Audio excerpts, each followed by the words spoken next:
Hesat2030 is a pretty unique project because it brings together both academics, applied researchers, but also donors, policy makers, and partners from all around the world. So it's really, applied research in order to generate evidence that can impact the choice made by policymakers and at the end impact the life of people. The key goal is really to make sure that we mobilize more resources, more foreign aid to invest in food security and nutrition, in particular in the most vulnerable countries.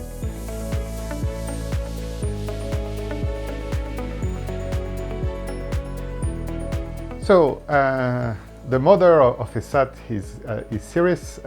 They are both goddesses from different places and time. But for us it was very important because in Ceres 2030 we initiated this type of approach.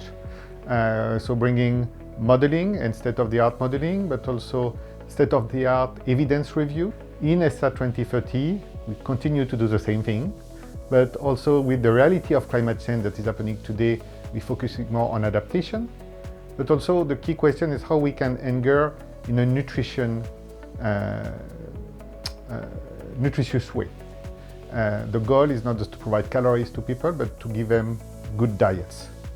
And so you see that's an evolution, the same spirit, the same soul, the same DNA, but it evolved to tackle the challenge of today and also update tools and methods because also technology has evolved and we can do more today than a few years ago.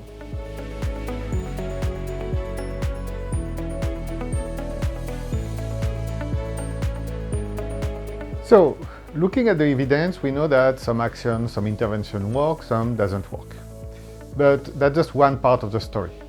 For policymakers, for donors, like for anyone else, we have limited amount of money. So what we want to make sure is that we are going to have a portfolio of action that will deliver what we need, but at the lower cost. And that's why we need to do this modeling, and that's why also we call it a cost modeling. How much is going to cost when we optimize and improve the way that we are spending across different interventions. Because when we talk about ending hunger nutritiously in the context of climate change, it means that we have to spend money on social safety net, on school meal program, on extension services for farmers, on better seeds, on better research. So we have a lot of options. And what we want is to get the best mix of this option at the lower cost.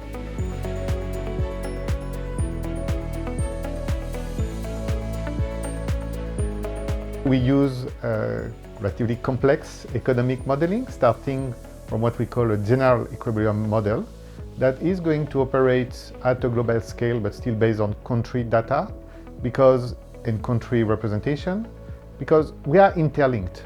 We trade with each other. What is done in one country will impact the other. So we have this large framework that look at interaction across countries. We are also looking at with this framework at interaction across sectors. Yes, we need to produce food, but we need to transport it. We need to process it. We have people also that are just food consumers, so the question is where they get their income from. So we have all this interaction, and last but not least, we include household level data and models. Because within a country, you have people that are poor, you have people that are hungry, sometimes they are the same, sometimes they are not the same, and this should be targeted by different type of policy and intervention. And at the end, if we don't want to waste money, targeting is important. We want to deliver the right answer to the right people.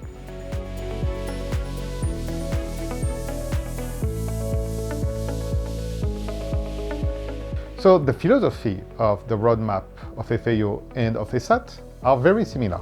We want to bring good food for everyone in a nutritious way and in a sustainable way from the environmental point of view. Hesat is much more narrow in terms of focus.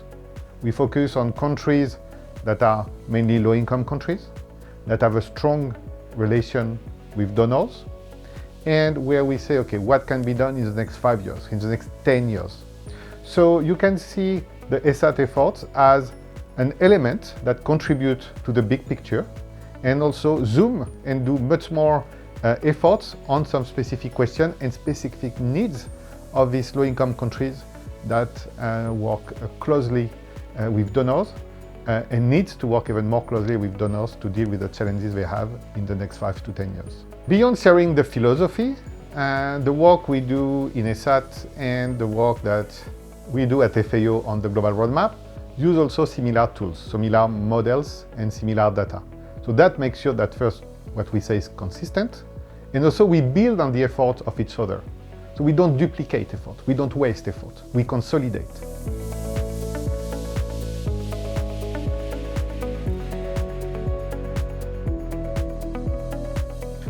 So, tackling all the challenges we have in the agri-food system, and especially to deliver on food security and nutrition, we need money, we need resources. If we want now to use money properly, it's very important to be very clear about who is spending what, how much, and where, when we talk about food security and nutrition. So really that providing this knowledge in one place, where it's curated, and also where this tracker is actually developed with the users. We are developing a tool that is useful and answer specific questions and give options really to get this information in an easy way, because good information and good data are the basis for good decisions.